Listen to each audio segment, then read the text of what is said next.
Welcome to our show today. We are pleased to have Jan Merrill with us, who spends a lot of time in the interfaith work and is also a member of the Bhai faith. Welcome. Thank you, John. Glad you're here. Nice to be here. Would you tell us about where you were born and raised and where you grew up and went to high school and all of those things? My family, I was born in Cambridge, Massachusetts, and when my father started a job in engineering, we moved to New Jersey, and I lived outside of Camden, New Jersey, where he worked for many years, and then we moved back to Massachusetts, where I finished my high school. And then I went to college in Ohio and came back to Massachusetts and finished up at the University of Massachusetts and started a life in the field of engineering myself. I'm a computer scientist and worked for Hewlett-Packard for many years. Now, I remember that you and Gary had met in college, I think. We met after I finished college, and I moved out to the West Coast and met him there. We met at a church singles group, in fact. My husband was a member of the Presbyterian Church at that time, and I was kind of non-religious at that point. And but I was interested in getting to know people and was unmarried at the time. So we met at a singles group and learned that we were both vegetarians and had a lot of other things in common. So that's how we got together. And do you still have family on the East Coast? Yeah, most of my family is on the East Coast, although I have a sister in Hawaii and a brother in Seattle area.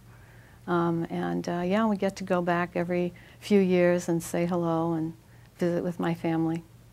My first job out of college was selling pharmaceuticals, and their headquarters was in Camden. And we spent quite a bit of time there each year for a week or two, and I thought that was a very nice area. Yeah, It was a fun place. Do you have brothers and sisters? I do. I'm the oldest of 5. I have 2 brothers and 2 sisters. And like I said, they live in different parts of the country in Hawaii. And what's your feelings about family? How important is family, and where does that tie into our life's journey? Oh, I think family is very important. Baha'u'llah talks about family being the foundation of society. That family is a building block of society. And I think that's really true. Mothers are our first teachers, and they give us the values and the compassion that we use throughout our lives. And I think families give a lot of good training to their children. I was raised in the Episcopal church, and my dad was a Sunday school teacher in the church, and you know, even though I kind of just went through the rituals and it didn't mean a lot to me at first, I feel that my family gave me good values, to be kind, to be generous, to be loving and accepting of people. So I think that was a very important part of my life, to be part of a family like that. And how did you come to Bhai? Well, I was raised in the Episcopal Church, and actually my mother's side of the family is Greek Orthodox. And we often went to special events like Easter and Christmas at the Greek Orthodox Church. So I kind of had both sides of the religious spectrum in a way. The Episcopal was full of the ritual and the ceremony and not too emotional. and the Greek side was just the opposite. It was very spiritual, it was very uplifting.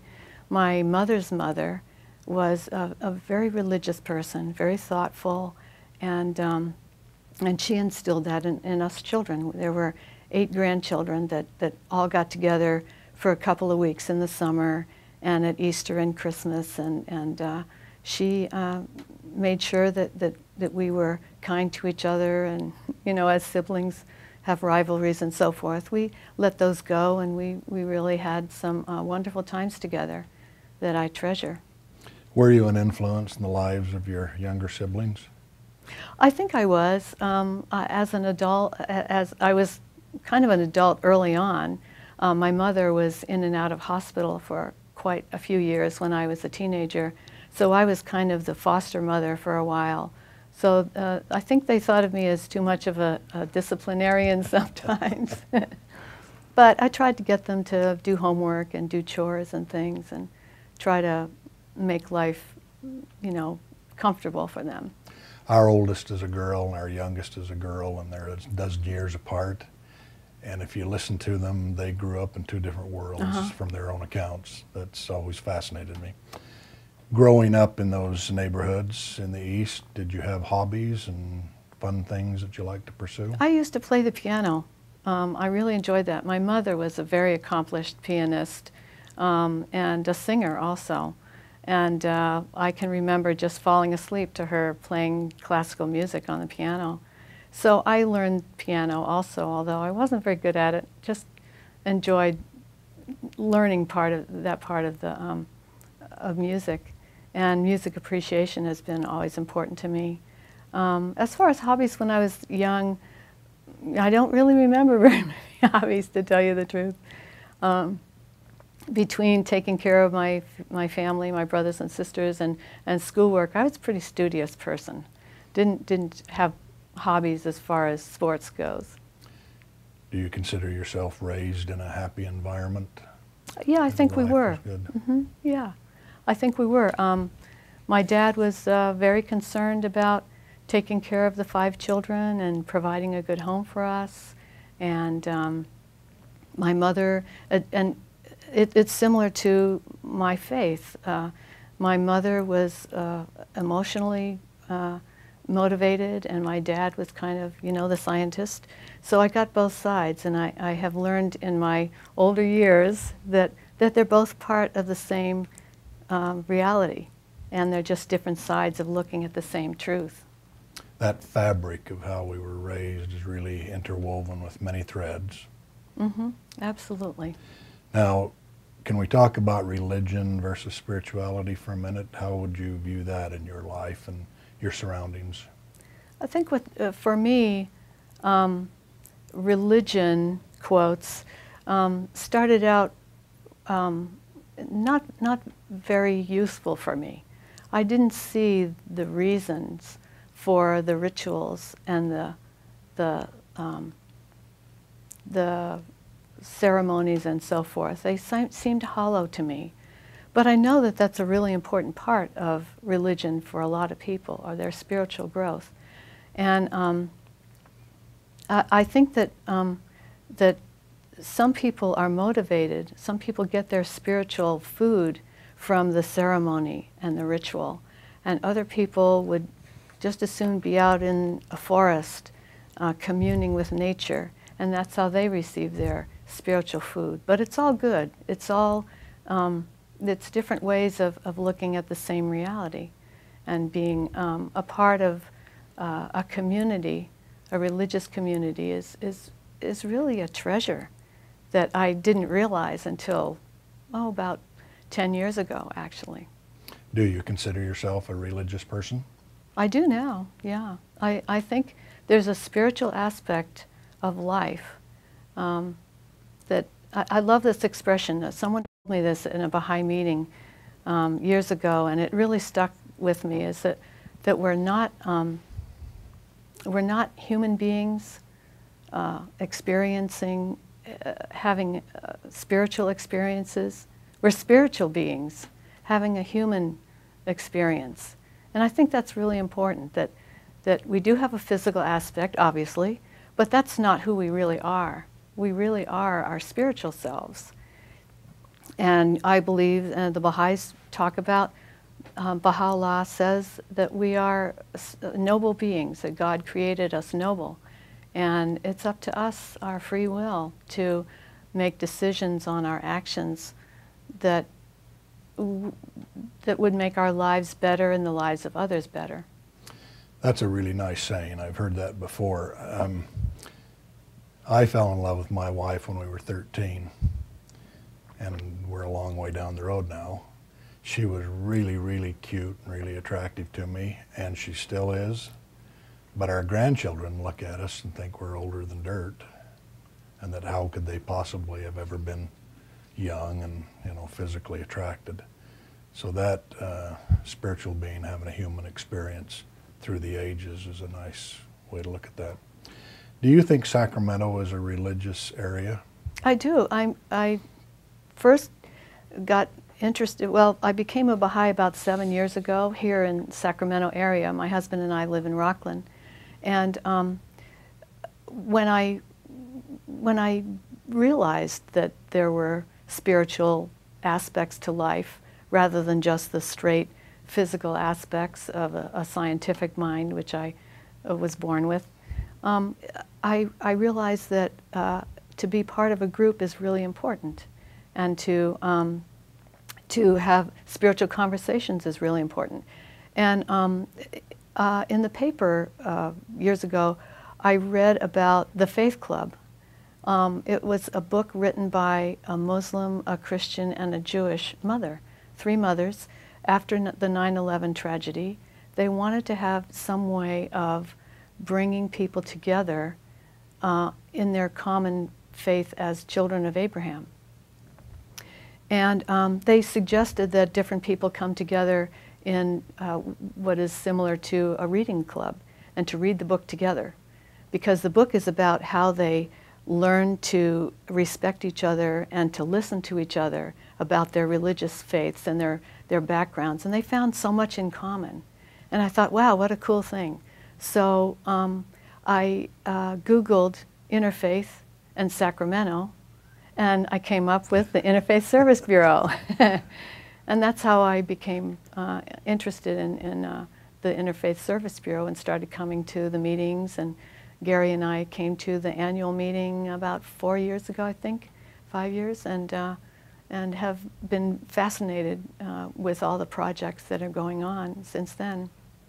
Now, you're doing several things for Interfaith, for which we are grateful, but one of the really nice ones is the forum each month, where others come in and sit around the table and you talk, and we learn more about each other's religions. How did that get started? And the way I started out in the forum was as a participant, and then I was asked to be the moderator. And the reason that I really wanted to be a part of that is because of the Baha'i principle of prejudice. The Baha'u'llah teaches us that unity is a very important aspect of where we're progressing as humanity. And one of the major problems that keeps us from being unified is prejudice. And I figure that if we can come together and talk in a loving way about our spiritual path and share it with others and answer questions about it and let others share with us, that's a way that we can break down prejudices, and that people can get to know Muslims, Christians, Jews, Sikhs, everyone, and see that we do have a lot in common, that we're all children of God. So what happens in the forum is that we usually invite one person to speak about their faith and how they came to be part of it, and then we ask questions and bring up our own interpretation or our own, we kind of join together with what they say, and not have any contention. We really just talk about what moves us. And then we go around the room and we talk about what our congregations are doing that others might like to get involved in, either a special program or a celebration or some volunteer work. So it's a way of getting people together and breaking down the stereotypes that might make you feel uncomfortable with another person. And that group is a mature and wise group. When I attend, I'm always impressed with, we have maturity and wisdom there. People have been around the block a time or two. Well, and I think people have an interest in in learning more about other faiths. And I think once you learn about a specific individual and you see what they're going through or what is motivating them, it helps you realize that we all have similar views and similar needs in life and desires and wanting to be better individuals and to love God. And I think that it's another form of spiritual food in a way. I have liked that tagline that keeps coming up, that we shouldn't focus on our differences, but that we should focus on our similarities. Oh yeah, we have so much more in common. We really do. We want our children to be raised well. We want a good education for our children. We want the world to be more peaceful. And Baha'u'llah gives us ways to do that.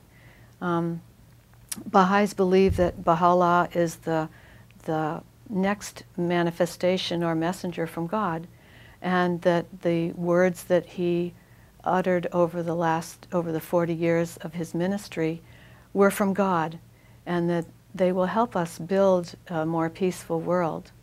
And the forum is another way to build step by step a better world. Now, a couple of months ago, I sat with you and some of your friends out in Rockland and went through an overview of things unfolding in the Baha'i faith, and that was a sweet and a generous evening and enlightening for me. Could you share with our viewers a little more of the history and the background and those things that are unfolding? Sure. The Baha'i faith is a world religion of about 5 to 6 million people, a world religion whose purpose is to unite the races and the people in the world and to help create a better world for everyone, a world of unity and harmony. And Baha'is are followers of Baha'u'llah, who I've used his name many times, but he was the founder of the Baha'i faith and was a nobleman who lived in Persia and who rejected his father's life of a minister to the king. Instead, Baha'u'llah wanted to help the poor and the disadvantaged and oppressed.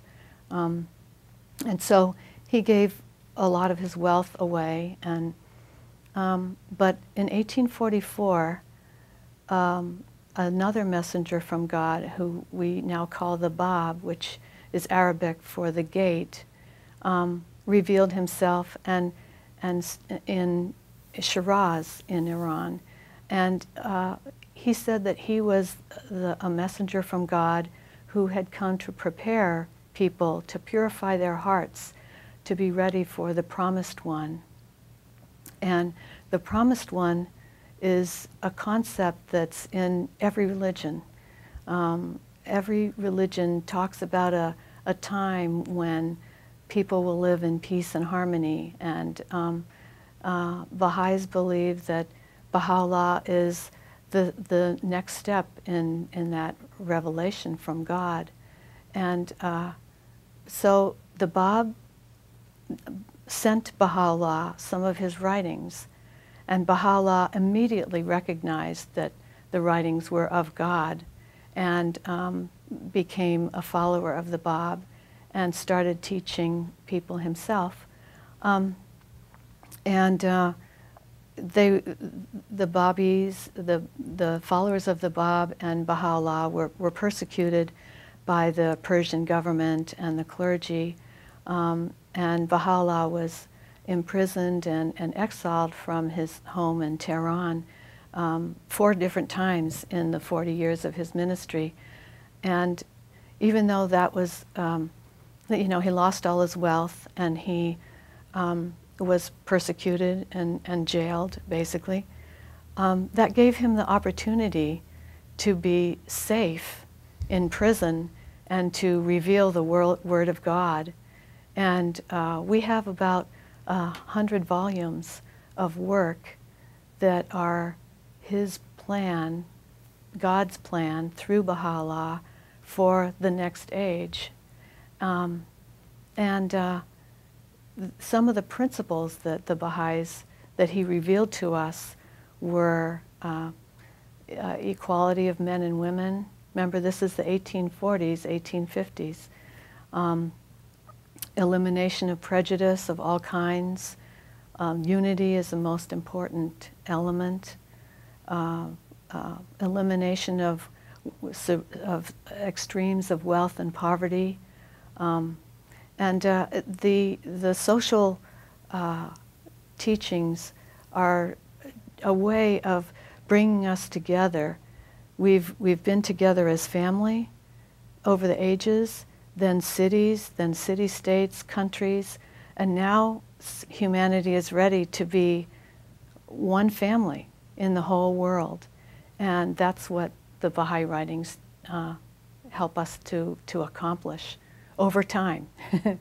Probably won't happen in my lifetime. Now, some of the Baha'is are still persecuted and jailed in the Middle East, are they not?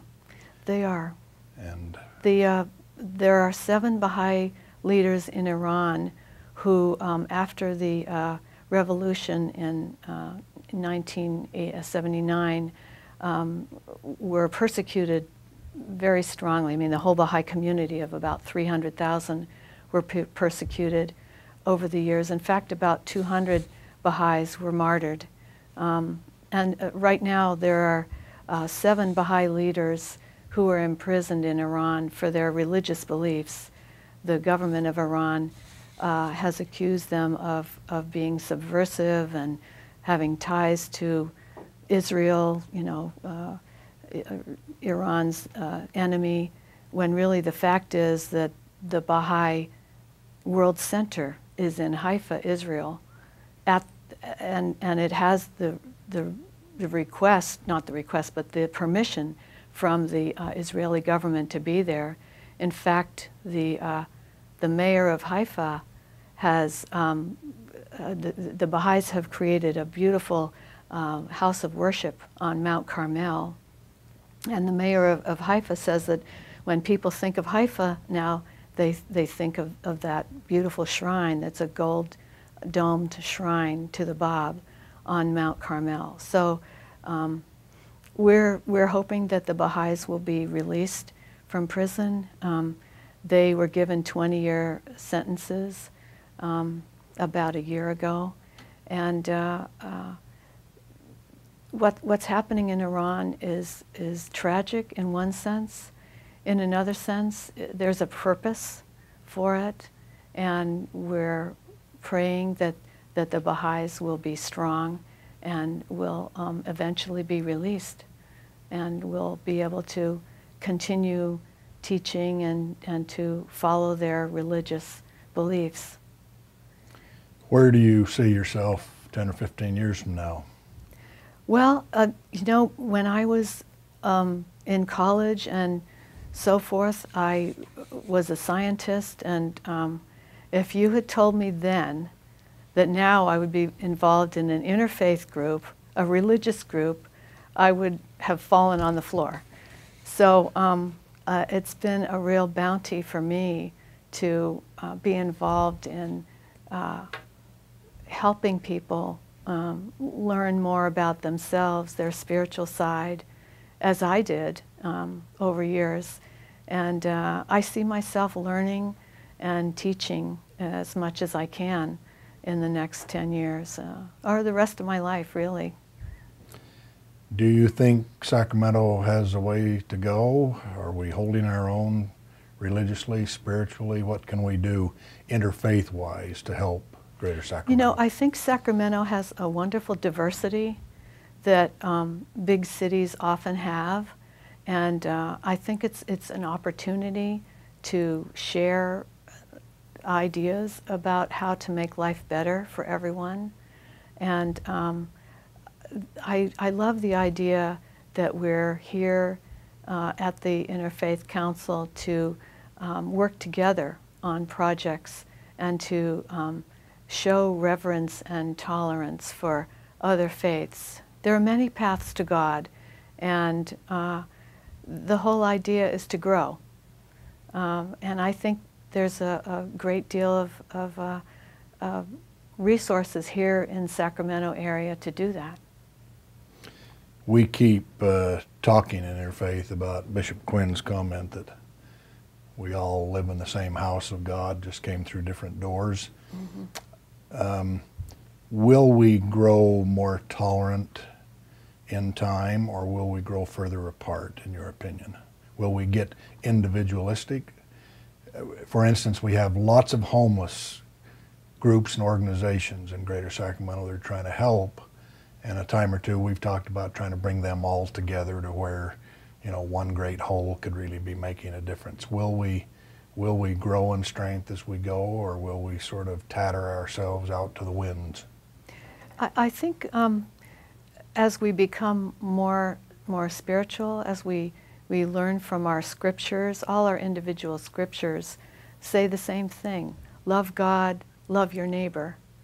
And those spiritual qualities, if we listen to them, will help us make a better life. And one of my favorite expressions from the Baha'i faith is, the betterment of the world can be accomplished through pure and goodly deeds and commendable and seemly conduct. And I see that happening in Sacramento. I think there's more to do, but I think we're on the right track. Now, if you could wave a magic wand and eliminate something right now in our society, what would it be? I think intolerance. I think having people be more accepting of each other and to understand that we're in the same family is the most important thing. Thank you very much. We've been visiting with Jan Merrill, who is an important part of the interfaith work in Sacramento and a member of the Baha'i faith. Thank you for being here. Thank you, John.